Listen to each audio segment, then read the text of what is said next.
loading snacks. What to do, snackers, snackets, and snack X's? Your boy Gage is here in the building with the homie Jokes. Yo.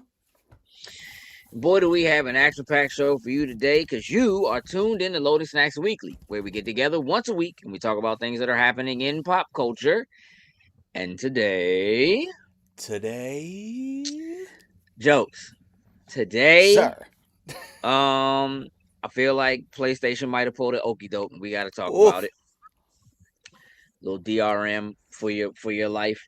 We're gonna talk about AMC blocking off seats for certain folks, buying their movie tickets. We're gonna talk about Assassin's Creed Black Flag Resynced, and we're gonna discuss my top 5 Mortal Kombat cameo characters. Now that's not. Oh shucks. What it do, Marcus? Now that's not cameos like cameos they had in Mortal Kombat 1 that aren't actual, like, we'll get there. We'll get there. You know what I'm saying? Jokes? Mm-hmm. You got a job to do. Yup. Jokes are gonna get our website link posted in the chat for y'all. Hold on a second. This light's a little direct right now. Need a little, give me some space. Light was being a little overwhelming. Yeah, Jokes, get that link up for you. It's a great way to go and find out what's going on with us, and you can support us on Patreon. Which, truthfully, if you can, the monetary donations definitely go a long way. Things are very expensive, and it definitely helps keep everything running. So if you can support us there, we greatly appreciate it. And on that note, it's time for the Patreon 619 Hall of Fame. Yes, so let's shout out our top tier patrons, starting with Anthony Cunningham, Marcus Houston, Susan Dortch, Tyrone Carson, Meticulous Skin, Alex Lee, Ellis Mbe, and Kermit Ferguson. Thank you very much. We truly, truly appreciate it. Indeed, we do. Now, Jokes. Sir? It's officially time for What Had Happened Was. Hashtag WHHW, which of course is last week's news. Over there somewhere. Somewhere over there. Old news. Old news. New news. Here come the news. Hook me up, Jokes. Number one. That's right, on this beautiful Tie Tuesday, we're going to discuss some PlayStation DRM. Now, Jokes, have you heard anything about this before I get into this? I sure have. And funny enough, hey, listen, my man Andrew came in with the perfect segue. Andrew said, hello, fellas. Hope your week is off to a good start. My PS5 just started to make me put in a password. That's crazy. To get in my profile, that's crazy. Listen, I'm not sure exactly what's happening, but let's discuss what it seems like is happening. So there's a couple of reports I kind of want to pull from. There's one at CNET and there's one at GameSpot. We'll start with GameSpot. So essentially, it seems, I'm just going to read directly. It says a new quirk, whether it's a bug or a feature, remains unclear, but it has begun affecting PlayStation 4 and PlayStation 5 owners with digital game purchases. It appears the system's latest updates have introduced a 30-day online license check for digital games, leaving those who have extended internet outages without access to certain games. Several users, including the game accessibility Twitter account Does It Play, have reported that all new PlayStation Store purchases, those made before March 2026, appear to be unaffected.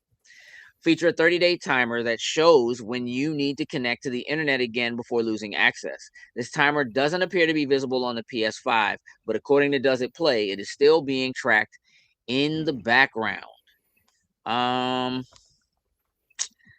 That's a little tricky, Jokes. Very much so. It's a little tricky. The article goes on to say that while it's unlikely to be a tangible issue for most players, there are definitely use cases that could see a PS4 or PS5 disconnected from the internet for extended periods of time.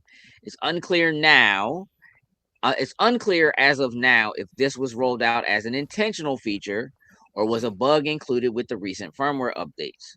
The online support bot for the official PlayStation website implies that it was done on purpose, but AI has certainly given us false information in the past.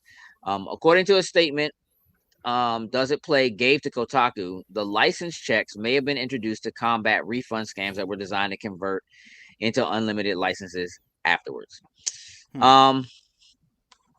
So here's what's a little tricky with this, jokes. DRM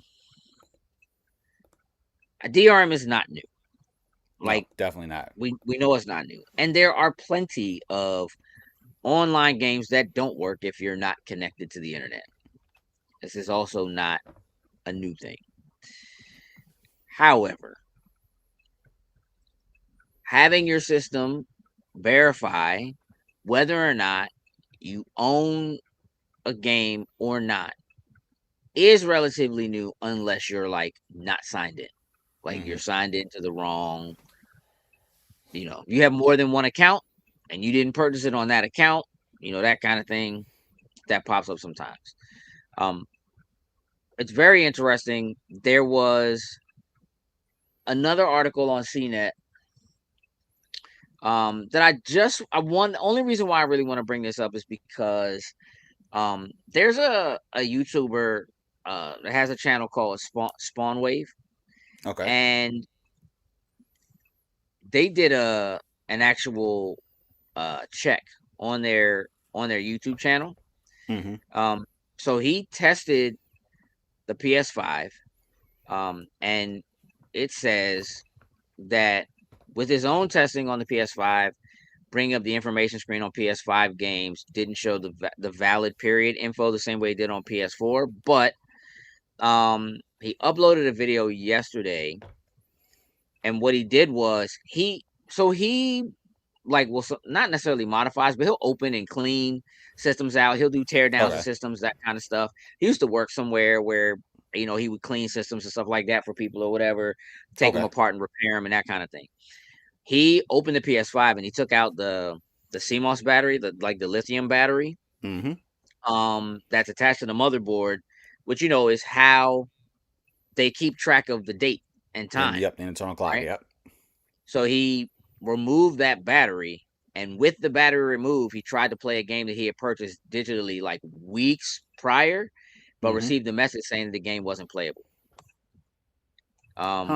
So not only that, but there is some speculation. So recently, the PS5 got hacked, and code for the PS5 leaked to the internet. That now, you can go and download tons of games for the PS5, just torrent those joints. And so a lot of people think that this is a thing that they're doing because of that type of thing. I can see it, but it could be. You know what I mean? It could be that's what it is. Oh, but I remember a time, jokes, when Microsoft and Xbox was like, you're gonna have to check online to play your game. And the internet was went ablaze. Outraged. That is the thing that led to Sony doing it. This is how you share games. This is how you share your game. Oh. And look where we are now, jokes. Oh, man. Oh boy. Look, as the leader, right in the console space, jokes, does this set a new precedent? Do other companies just follow? Because it's PlayStation. If PlayStation is doing it, why wouldn't everybody else do it? I don't know. I don't think, because Microsoft, Xbox tried it. Backlash. Now, I want to see how people react now that PlayStation is doing it. Because people are reacting. They're not happy. like I get for the average person, this is not going to affect them in the slightest. Like your console is always hooked to the internet. You're probably never going to run into it.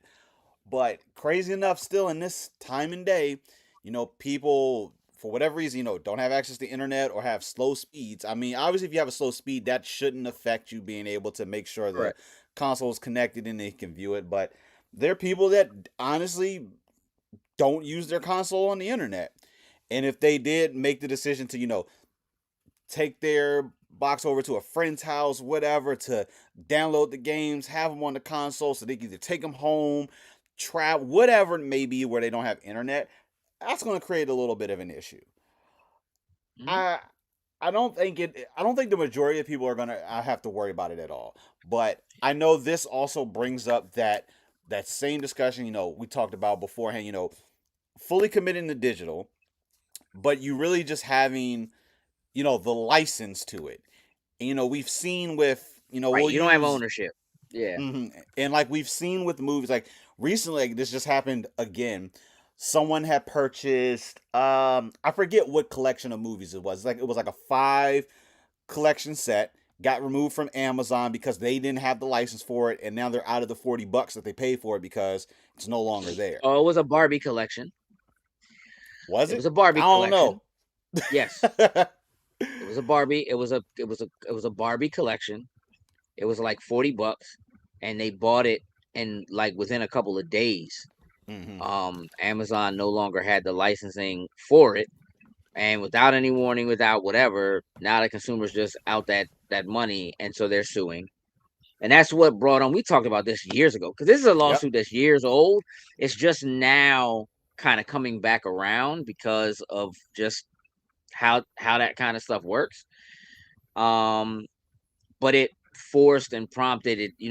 A lot of those changes that are like it's misleading that when you click the button when you're on Amazon or whatever, the words actually say buy or hmm purchase, right? And they should say lease or something like that. It should be different hmm language, and so it's misleading.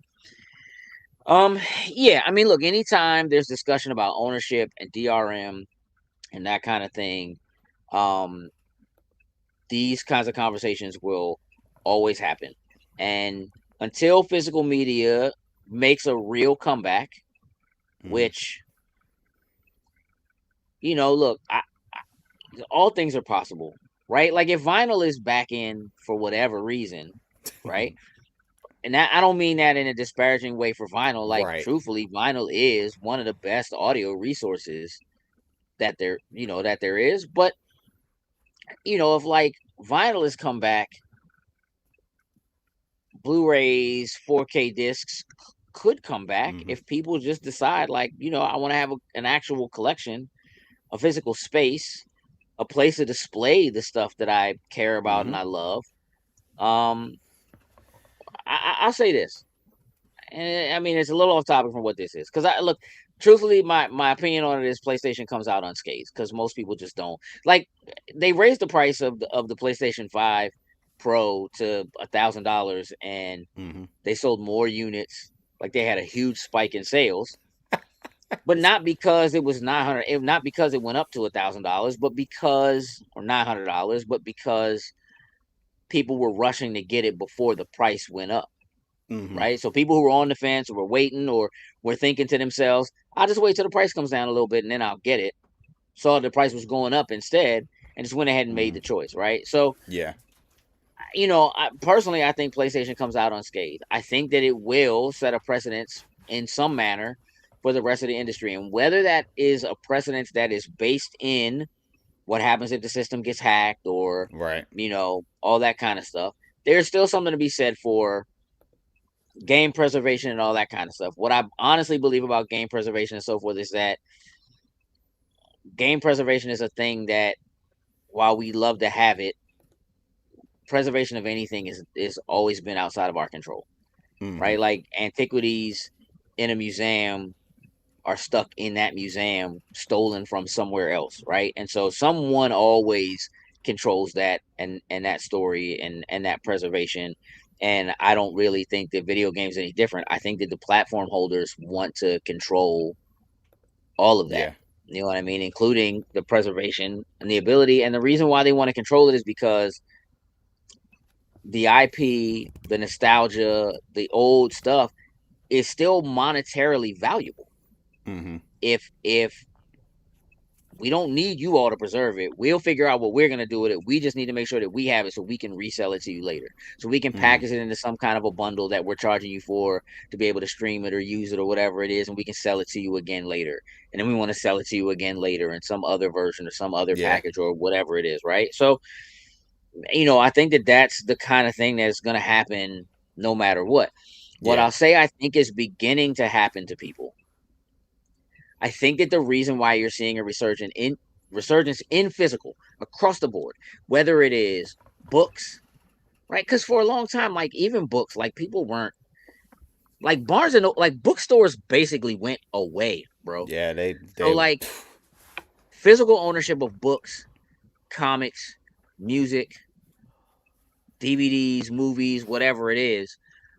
My honest opinion is that what's happening to people, to a younger audience, is for the first time, a younger audience is understanding what it means to be able to look in one space and see all of your options. Yeah. Right now, what happens to them is they're stuck to the screen that they're on, right? And whatever amount of content fits on that screen. So you go to Netflix and you can see 2.5 movies. You can see, like, you know what I mean? Like on YouTube, if you log into that on your TV, you see 2 blocks that are full, and then you see like a third of Mm-hmm. a block. You got to scroll to see what the next thing is, and scroll to see what the next thing is. That keeps you on the platform because they Yep. don't show you all your options, and it makes you scroll. And they want to keep you on the platform. Netflix is the same way. You can see 4 or 5, and then you see a portion of the next one, right? And they want you to scroll and they want you to see. But there is something to be said for being able to look at a bookshelf or look at a shelf and see every movie in your Everything collection. that you got on. You know what I really want to watch? And make a decision relatively quickly because you're still limited by the shape of the bookshelf, but you can see all of your options at Everything. once. You know what I Mm-hmm. mean? And that's new for a lot of people now. That's new. Not only is it new for a lot of people, it is a nostalgic thing for a lot of Yeah. people that they don't even realize they have nostalgia for.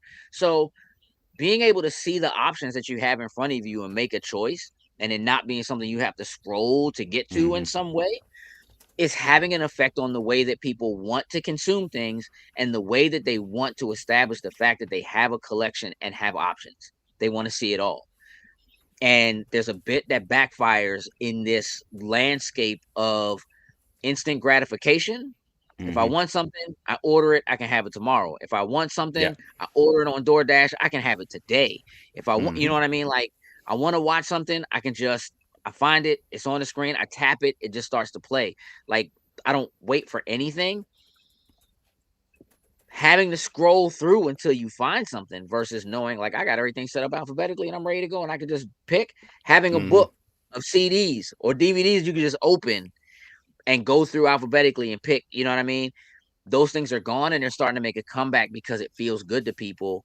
Yeah. And it's a selection process and a different kind of instant gratification. Oh, it's right here. I'm just gonna grab this, I'm gonna put it in and we can And go. just pop it. And I really think that stuff like this is going to push people back into physical if they can get manufacturers to do it. You know Back what I on mean? board. Mm-hmm. Yeah. So we'll see how it turns out, man. On to the next one. Hook me up. Number 2.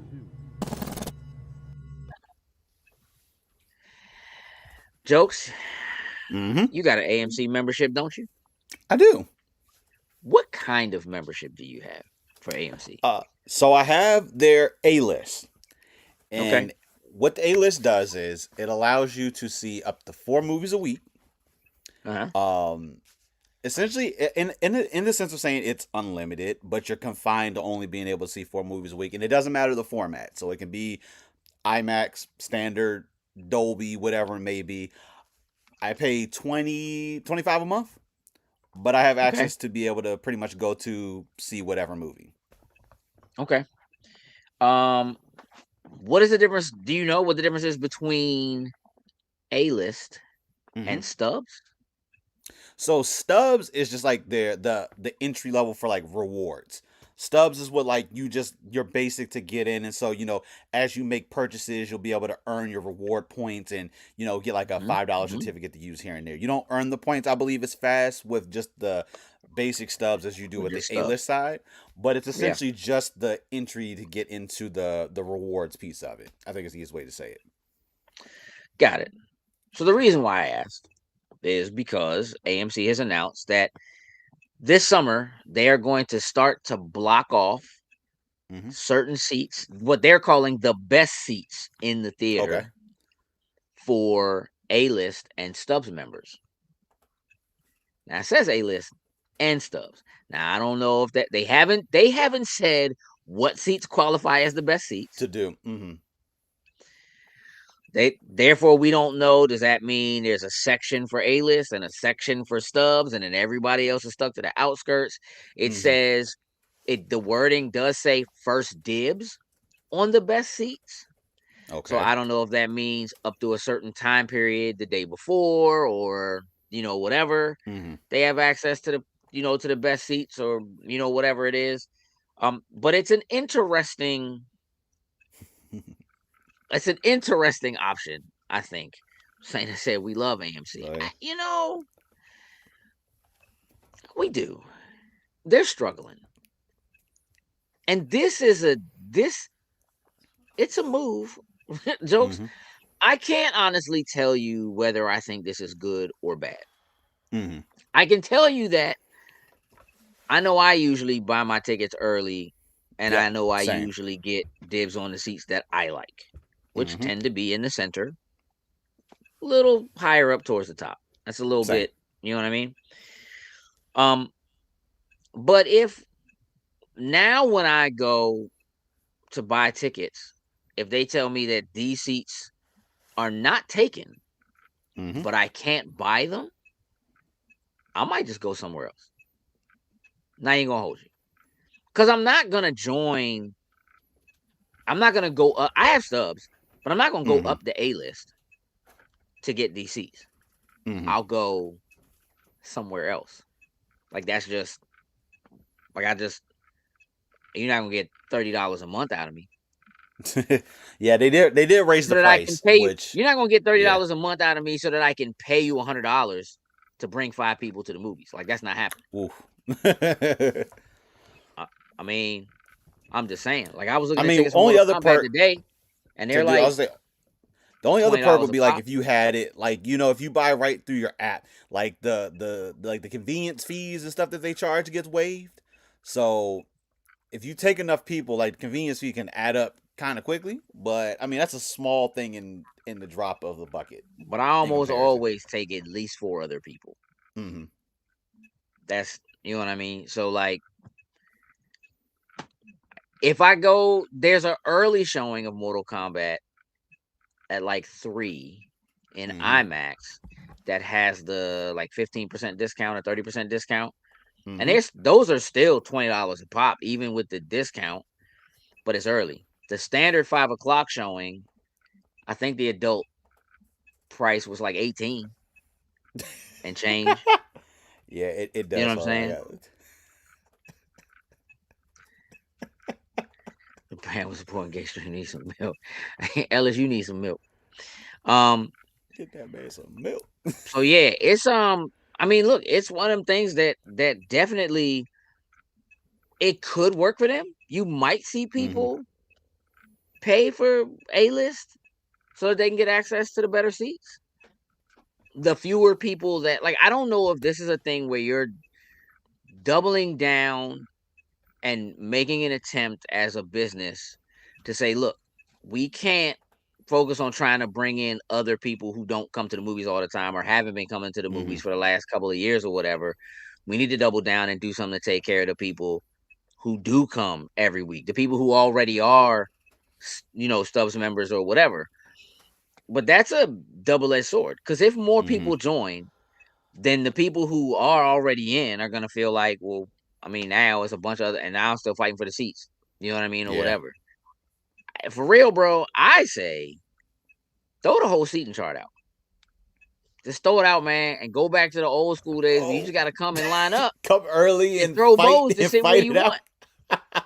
Yeah, bro. What Oh, I man, feel like is, here's my thing, bro. Look, this is what I'm gonna tell you, dog. I feel like the early bird should get the worm. If you late, you get the worst seats. That's how it works. You know what I'm saying? I'll keep my reserve seats. Like, don't get me wrong, that was a time back in the day for us. Like, especially when bro. hey, listen, when we would go over as a group, there'd be like 15, 20 of us just standing in line. It would be like 30 of us. I know because I bought the tickets. Hey, listen, that's facts.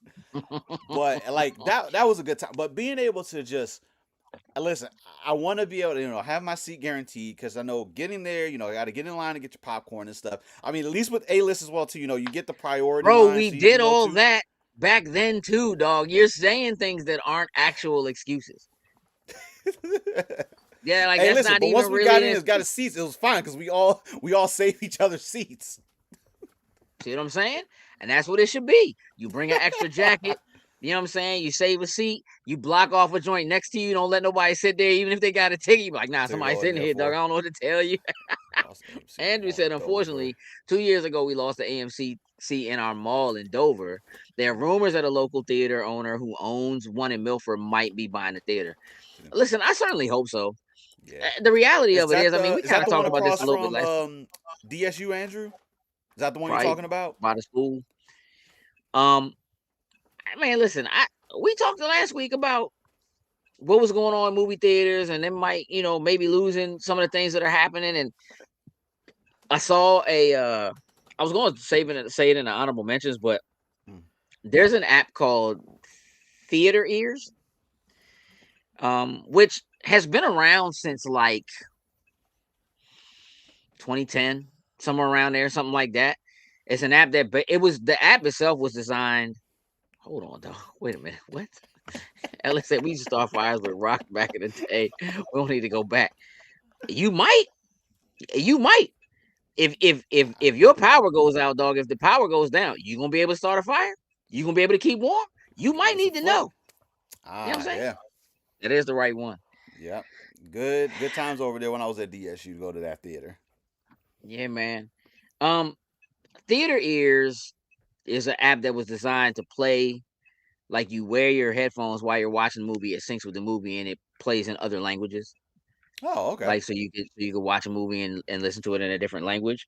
But they have adapted it recently. The first movie they did it on, what was that? A Ryan Gosling movie that just came out. Hail Mary. Hail Mary. They have done a version of this. It's only really coming up because we're talking about physical collections. There is a director commentary that you can go. There's a version of the movie that you can go see, and you can use Theater Ears, and you can sync it, and you can listen to the director commentary over the movie in the theater. Which, because we don't have DVDs anymore, and there's really no DVD commentary and that kind of thing anymore, that's gone away. And so it is. Apparently, it's been working. It's been prompting people to go back and see the movie a second time with the director commentary. Okay. Which I think not only could be a great thing for something like this, but I think that certainly could be used even if you're streaming it. You know what I mean? If you're watching, in terms of like, yeah, go ahead and do if let's say that, I don't know, there's a license for this movie when it releases and it's on Netflix and it's on Prime and it's on whatever, but maybe Prime has the only version of it that has a director commentary or has, whatever or something like that in the background, and you can use Theater Ears to it could be kind of cool or give a second life, but it doesn't necessarily mean it's going to send people back to the theaters. But I guess let's try anything to try to get people back in the theater so we can save this art form that is more or less going away for the place that is displayed. Hook me up, jokes. Hey, hold on, let me throw that joke up there. Hey, listen. Let me tell you something. Those seats are they're everything. It's good to see you, Chris. Hook me up. Number 3. Jokes, Assassin's Creed Black Flag Resynced. Mm-hmm. They did a whole showcase or whatever like last Yep. Thursday. Again, this is last week's news.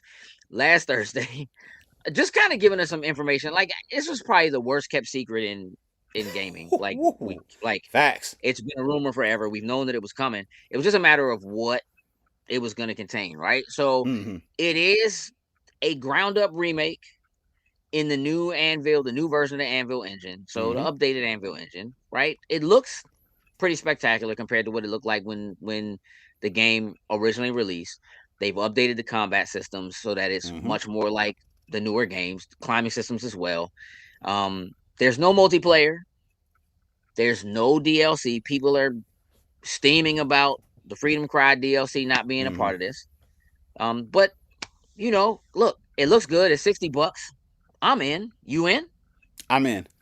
Yeah, your money's spent. I can tell. It's already spent. Like Black Flag, it's weird. When Black Flag first originally came out, for whatever reason, yeah, I wasn't into it. I didn't like it. Like I was a little off with like the bow, like I don't know what it was. It ship wasn't combat? until You weren't for the ship the combat? ship combat. I don't know exactly what it was specifically, but for whatever reason, it was a turnoff for me. It didn't take me until several years later. You know, I ended up going back through and running through like Playing a bunch all of the them, yeah. Assassin's Creeds just for fun, and played Black Flag and just absolutely fell in love with it. I'm just like, what was it about it when it first came out that I just didn't like? I still to this day can't really truly figure it out. But story wise, gameplay wise, everything about that game coming from like, you know, the Ezio trilogy is awesome, is spectacular. This is probably like my number 2 after the Ezio trilogy, being able to get into it. Like this single game is your number 2. I didn't know it was Matt Ryan. That was your funny. Number when he showed one. Up, your number 1 is the Ezio trilogy. Well, I can break it down to one of the Ezio, but like, listen, the Ezio, right, I'm just making sure your math is mathing. That's all. Listen, the Ezio set, like, I just put it all together because, like, it's the one complete, not a real thing, like, though. Yeah, Brotherhood is the best one of those, and you know it. In fact, it is. No, Brotherhood is most certainly the best of them. 100%. Right. So it's Brotherhood and then Black Flag. Yeah. All right. Brotherhood, Black Flag.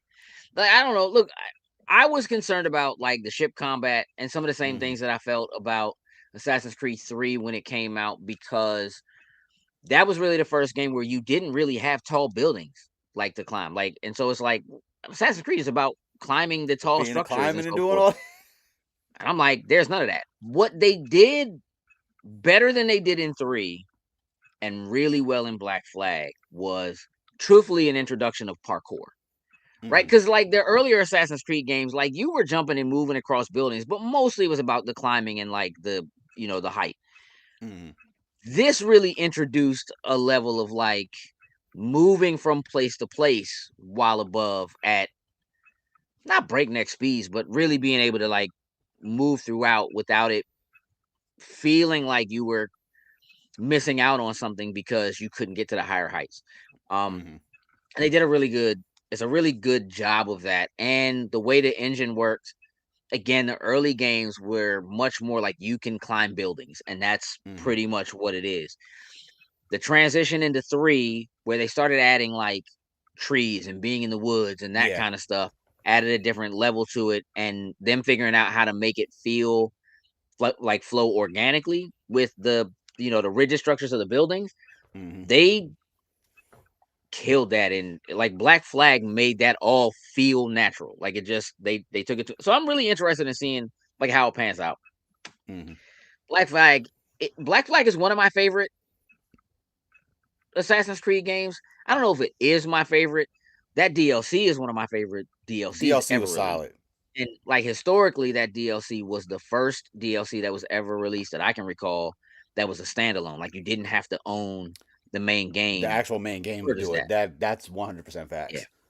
So it could be tricky. Like maybe they do something later, but I think it remains to be seen like how sales do. Ubisoft is still in a really weird place. They haven't really had the great hits that they need in order to continue to maintain and like, but they've got some investors now. Not that they're necessarily the ones we want, but they've got some investors.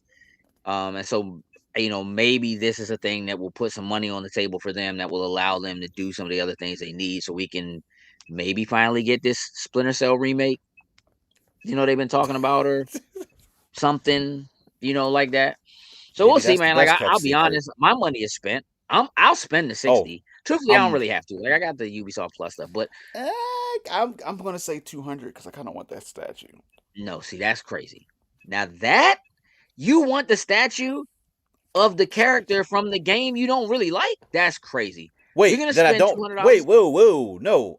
Come on, bro. You don't really like the game. I mean, like, come on. Like it took you forever to get there. And You're listen, Edward. after I play, You're Edward Kenway stan. I wouldn't say I'm a Don't stan. do it. I wouldn't Then say I'm a stan. why are we paying $200 for that statue? I want the statue. I guarantee you don't have space for that.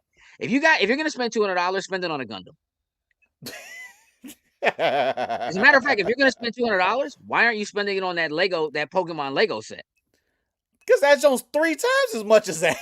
Yeah, but dog, that's 200 to put towards it. What are you talking about? You talking about eating a third of that? And we know people, bro.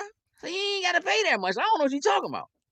So yeah, so I'm just saying that feels like a waste, jokes. I wouldn't do that, but you know what? I'll let your girlfriend slap you in the back of the head for spending that money. That has nothing to do with me. I'm just gonna watch and laugh. How about that? Listen, it's time to move on. We gotta get into these top fives. So last week's news, that's a wrap. WHHW is over. But now, here's the thing. Next week, again, we get Mortal Kombat 2, which I'm not real excited about Mortal Kombat 2 coming to the theater. Clearly, I'm gonna go see it. We're gonna do a spoiler boys for it, so we'll do a spoiler podcast for the movie once we all get a chance to see it. I don't know where I am on this movie, jokes, but it is Mortal Kombat, Right. and I'm trying to decide if I should. It already doesn't look good. The first one didn't look great, but the first one came out during like COVID, and so I feel like there was like a little bit of leniency we could give to it. It was more or less. I can't even remember if they did an actual theatrical release. I know it was supposed to be. Where's that boy? My daughter asking why you glitching. I'm gonna tell you why. Because I got all these videos loaded up on the side. Yeah. And I think it's eating up. Work. I don't think they are either, jokes. I don't think. All right, hold on. That's what I'm gonna do. I'm gonna get rid of some of these. I'm just gonna see what happens, jokes. You know what I mean? Maybe. Oh, you already better. Yeah. See, I told you that's what it was. But also there was an issue in the area earlier. Like I got messages from the internet company earlier today saying they were working on stuff in the area. And so it was like, oh no, it was definitely those videos. Because now, hey, listen, now you crystal. I'm crispy. You crispy. All right, crispy. We'll take it. Yeah. Look, I don't know if I should be. I don't know what I should feel about this movie. I know that when I'm done seeing it, I'll have a very solid opinion to share. Oh, facts. But I didn't really love the first one. I thought it was okay. I like that they took some liberties with the story. In this case, it seems like they're trying to be a little bit more on the line story-wise, which I don't know if that makes sense coming off of the first one. I already don't like the action and the fight choreography. However, I don't even know if I'm really there for that. I should be, but I think I'm there mostly for the fatalities. You know what I mean? Hey, listen. It could be. Okay, you're right. It probably is going to be mortal trash, but you don't have to go see it. You know what I mean? I got to go see it. I have to go see it. We're going to go see it. We got to talk about it. I saw the original first two in the theater when they came out. Didn't see the first one of this run in the theater. Either. We watched it at home. I'm telling you though, it was like COVID. So like we didn't go to the theater to see it. You're right, yeah. But this one I'm gonna go see. I'm gonna go see it. And because somehow like it has re-sparked my interest in Mortal Kombat. Like I've been playing the games again. Like it's just, whatever. And I just feel like it's time. Like we're doing another NetherRealm game. I just kind of want that feeling. And I don't know when we're gonna get one. There's a part of me Yeah. that feels like we might not And we may not get it with all the stuff that's ever. going on right now, and eesh. It's very hard to say. So, what I decided to do this week was I'm going to give you my top 5 cameos from Mhm. Mortal Kombat. When I say that, I mean starting with Mortal Kombat 9. Okay. Once the main game was out and most people had plowed through like the story, they started to release additional characters. Mm-hmm. And as they would do that, like you would get some of the characters that are mainstay characters in Mortal Kombat, but maybe weren't in Originally the in the game. So original. you would get Mm-hmm. like Ermac or Smoke or Noob Saibot or one of them.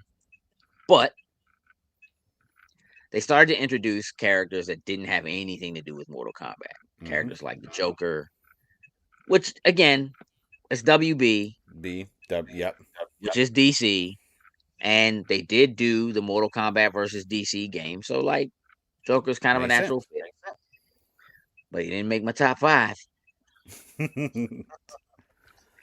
I feel like, and it's going to sound a little odd, my number 5 is arguably the most important Mm-hmm. cameo character, which is Freddy Krueger. Mm-hmm. Because Freddy's really the one that kicked this all off. That was kind of like, wait a minute. And again, He really fits it's the bill. WB. But of course Freddy fit the bill. It was the thing that didn't make any sense that made perfect sense. Like, perfect sense. So, while I don't imagine Freddy as a fighter, like, I don't Mhm. imagine Freddy as being able to fight. I imagine Freddy being able to mortally combat somebody. And it made sense. And I feel like it was the thing that got the gears turning. They sold crazy DLC, packs for that. And because I feel like that's the thing that kicked it off, that's my number 5. Cool. A lot of respect. It's not my favorite, but it's important enough that it made the list. Mm-hmm. That's my number 5. My number 4 Mm-hmm. is the T-1000. So, look, I got a lot of love for the T-800. I'm a huge Terminator 2 fan. Mm-hmm.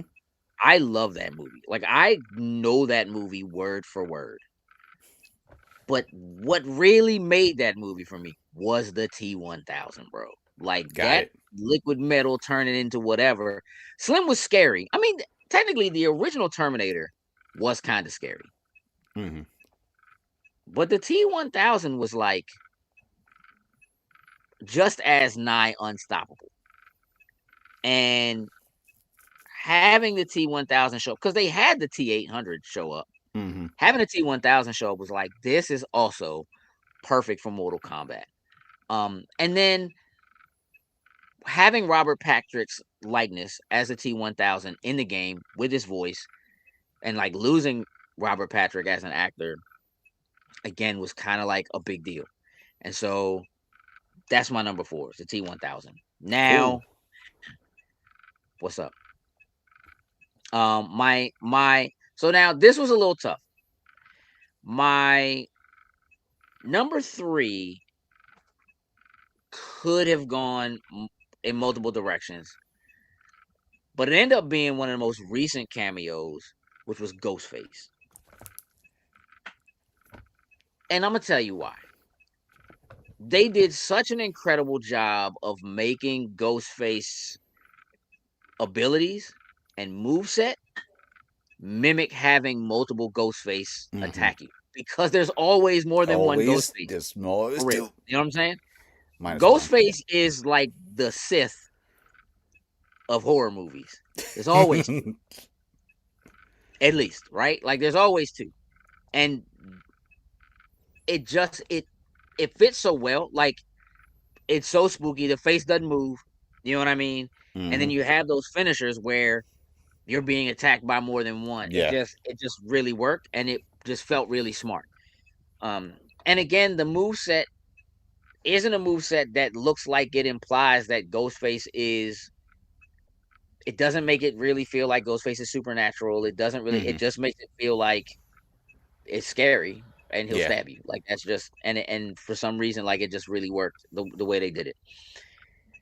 My number 2, this also was almost a toss up. So my number 2 is Spawn, and there's a couple reasons for that. One, Love you some Spawn.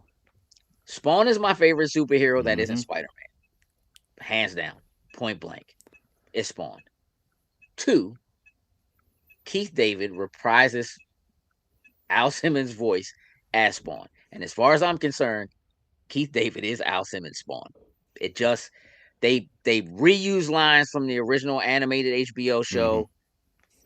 That show, in terms of American animation, broke so much ground in terms of what it did for just being a mature animated show that it Mhm. needed to be on HBO after Yeah. midnight on HBO. Not just like it has to be on HBO, Oh, but this like a little bit after. It's like, yeah, this was like after put the kids to midnight. bed. Nah. Yeah, like for sure. Um and again, just them, we needed a little bit, we needed to see Spawn in a video game again that was a fighter that wasn't Soul Calibur, because that wasn't Mhm. the one. But this also like lets Spawn be Spawn. So that's why Spawn ended up in this position. And Spawn, again, because I just have so much love for the character, almost ended up being number 1. But Mhm. number 1 goes to my man Nolan, the Omni-Man, Omni-Man. J.K. Simmons voicing Omni-Man. And look, there was almost a toss-up because Homelander also being in that game and the two of them Mhm. having a chance to face off. But like, let's be real, like Homelander's not even close to being able to touch what Omni-Man can do. Like Not at he all. ain't no Viltrumite.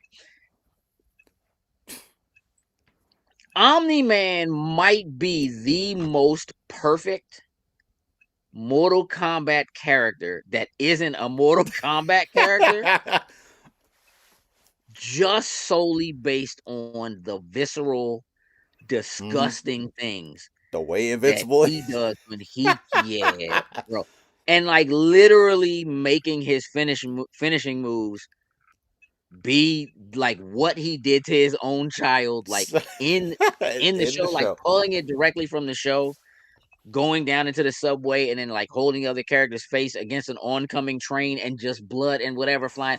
Like Uh-oh. it's We gonna have so to. perfect. Oh no. Somebody Wiz, are said you that. not watching Invincible? And let me tell you something, Wiz. Let me tell you something, Oh. Wiz. Oh wait. Get on Amazon Prime. I think Okay. Yeah. I was Cause about to say we got fix your. Hey, listen, you got to fix that. You got you need to. If you haven't watched yeah, Invincible, you need to go change your life. that's an automatic fix. Yeah, Omni-Man just again, just like super physical. And like for real, most of the movesets, to be truthful, are just movesets they ripped from Bet. like Superman. Right. You know what I mean? Good. I'm glad you watched it, Wiz.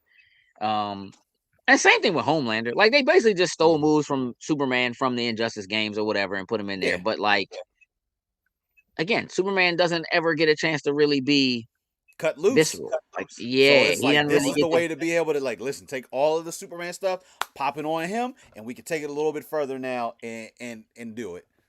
Yeah. Also, I got Omni-Man beating the brakes off Superman.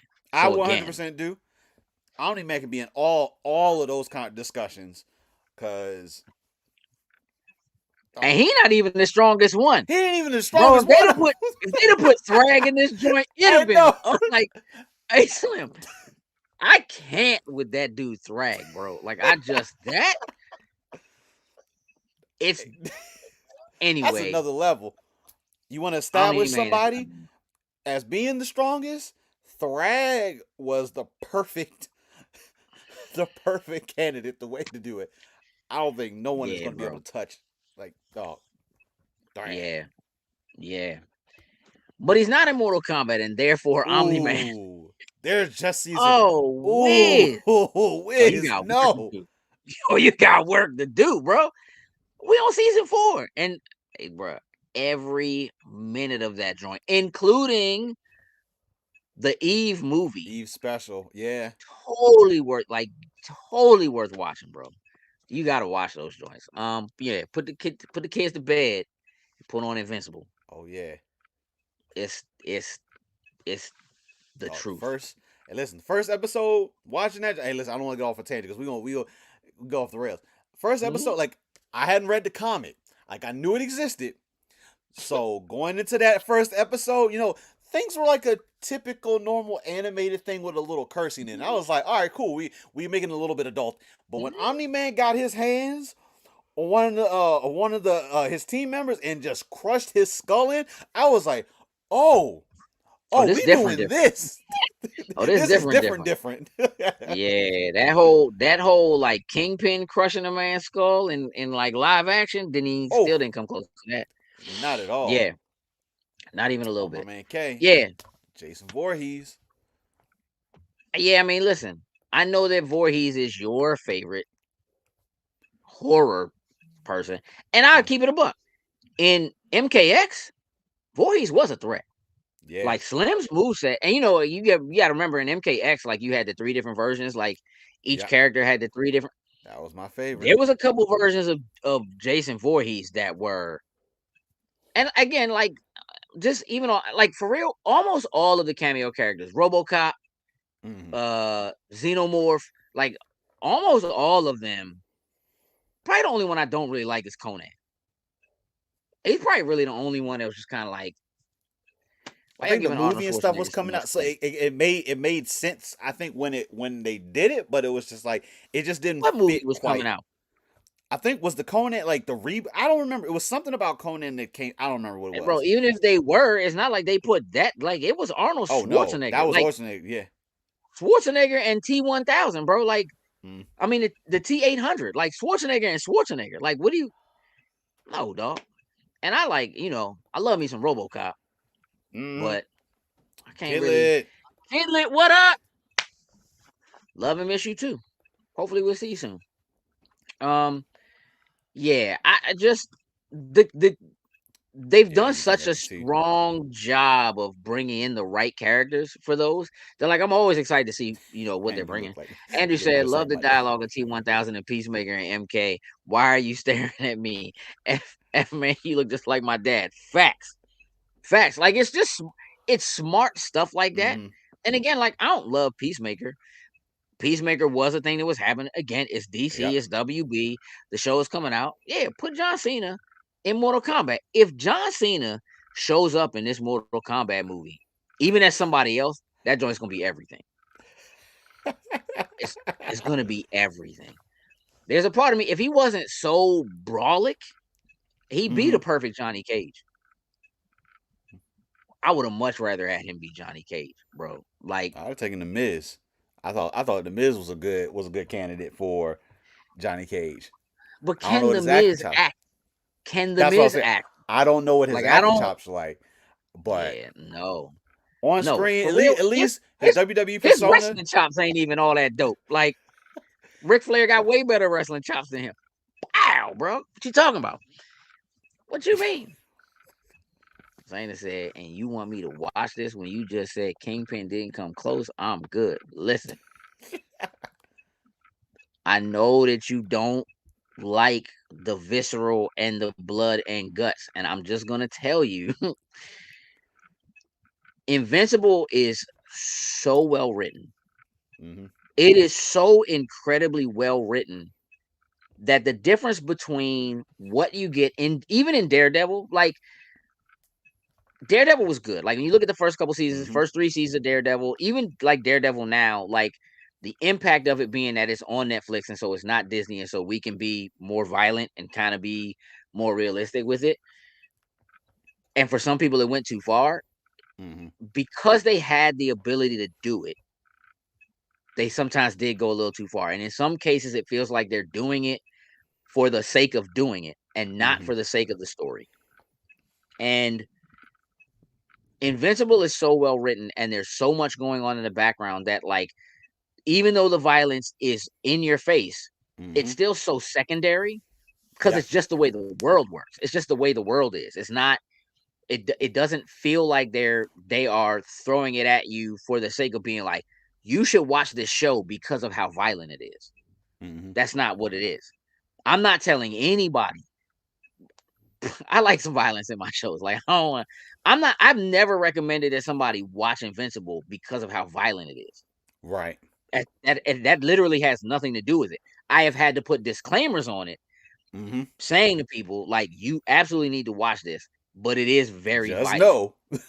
Just know, like, it's gonna be. And again, it's not necessarily off-putting, but it's a little more surprising because it's animated.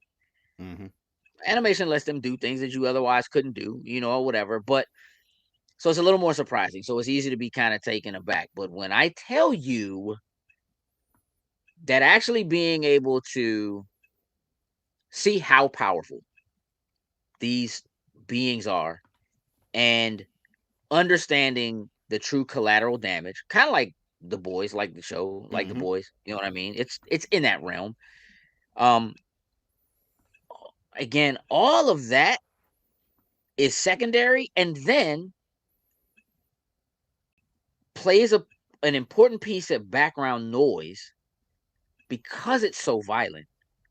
When something important happens, when somebody's life is on the line, when it seems like, hey, bro, all bets are off, like, anybody can get it, makes the stakes so high that, like, you don't like, it's just like, bro, nobody's safe. Like nobody's safe. There are people in the show who should be impervious, who turn out to be quite pervious, if you will. And like, it's just so, like, when they care about somebody, when you become concerned as a viewer about, oh man, what's gonna happen to so and so? They in the middle of it's so good that the violence does its job of being like a secondary beat to the story and the story writing and the characters and all. It's such a complicated run of who knows who and what's happening to who and what's happening when. And there are through lines that, like, happen in, like, the second episode that you don't see come to fruition until, like, sometime in the second season. In some cases in the third season. Like, stuff that you like, oh, I forgot about so and so, because there's so much happening. You get so engrossed in the lives of other people. Like, it's super good. You should absolutely watch it. Now, if it will make you feel better, Zaina, you can watch it with me. You can sit right next to me, and I will watch it with you. We'll watch it together. I'll keep you safe. It'll be fine. You know what I'm saying? Now, on that note, the real honorable mentions, jokes. We're gonna have to put a pin in it. We're running a little late, but they dropped a new trailer for Spider Noir, as they're calling it. A color trailer for Spider Noir. So we'll watch that in the Put a Pin in It podcast. That'll be for Patreon. We're gonna talk a little bit about. We're gonna take a peek at did you see the Clayface teaser? I haven't watched it yet. All right, so we're gonna do that. We gotta watch the Clayface teaser. We'll do those. We'll put a pin in those. We'll hold off on that. Now, time to wrap the show up. Jokes. When's the next episode of the Finisher podcast? Tomorrow, 10 a.m. So Got it. Keep your eyes tuned for that. We got some WrestleMania Fallout conversation on there. Certain someone did lose a bet, so he had to kind of ante up during that actual recording that we did. And then also, for all the good things that always happen, there ends up being some bad things. So on the news side, we have to talk about these releases. So after Mania, WWE decided to go on another one of their releasing sprees. It's about 20 some odd superstars. We dig into that a little bit. Some on the list, not necessarily surprising, but there are a couple on the list that are a little bit of a surprise. So tune into that, be able to check in, see our conversation on that for it. I love it, Brody. Upcoming events. So this weekend is Free Comic Book Day on Saturday. It's always the first Saturday in May. I will be at Comic Logic in Ashburn, Virginia, hanging out with the good folks there.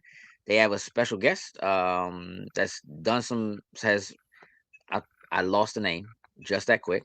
But anyway, look, Free Comic Book Day, come out if you're gonna be in the area. come hang out at Comic Logic. Jokes, I guess you're making a run. I don't expect that you're coming all the way out there, but Yeah, I haven't decided yet. But at least I need to go okay. somewhere to make sure I get these free comics though. Good luck with that. A couple weeks after that, on the 17th, I'll be back at Comic Logic for LotCon. So May 17th is Sunday. There we go. It's Omid Abtahi. We'll be there. We're gonna have a good time these next couple weeks over at Comic Logic. Showing off, showing out. I intend to bring snacks. I ordered some new snacks. Joke. I know you got some new snacks. I got a couple as well too. It is tradition to do snack bites at LotCon. They were supposed to come today. They got delayed. There's a new Utz flavor that I ordered the other day. What I'm not gonna do is order any more of those pickle flavored Oreos. I got some. Y'all will see that video coming up soon too.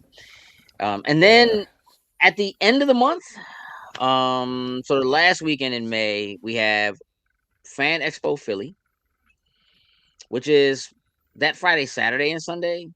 But I will likely only be there Friday. And then that Saturday and Sunday, we have Big Lick, Northern Virginia. So we'll be there. And I think that's it right now. So I say you tried them without me, insane. I mean, if you really want them, they were $10. In reaching distance right now. They're not. They're gone. They're gone. Oh, they're gone.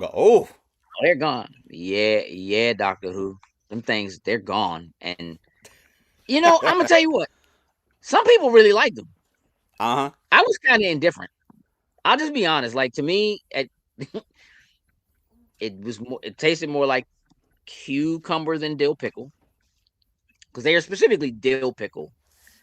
They're dill pickle flavored fudge covered Oreos. It smelled like pickles, but it was a little more cucumbery.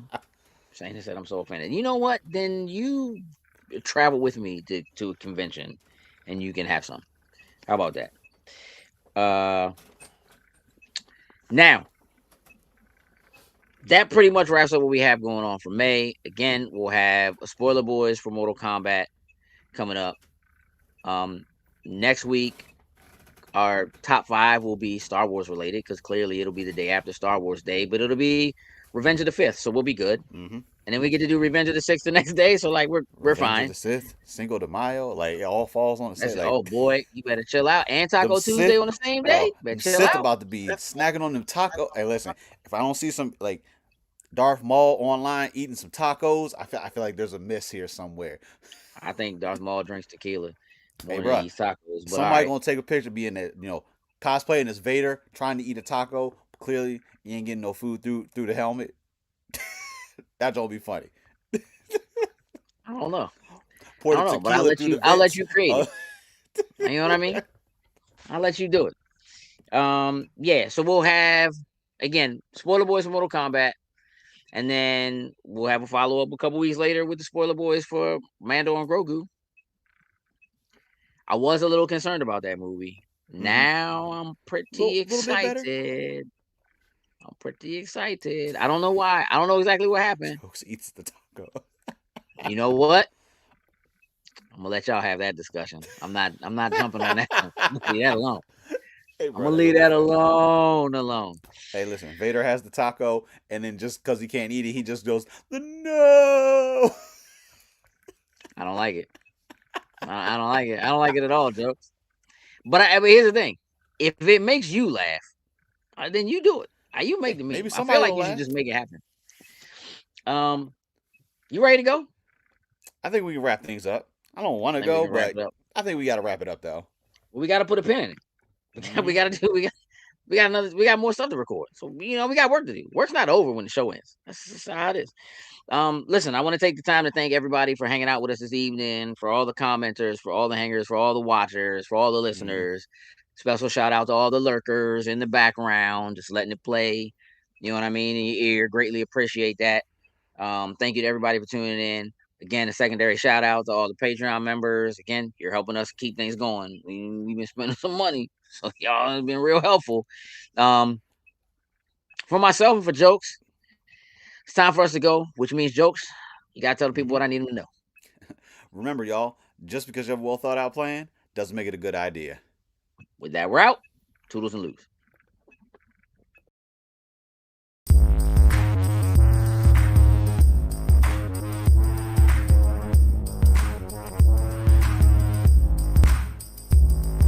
Loading snacks.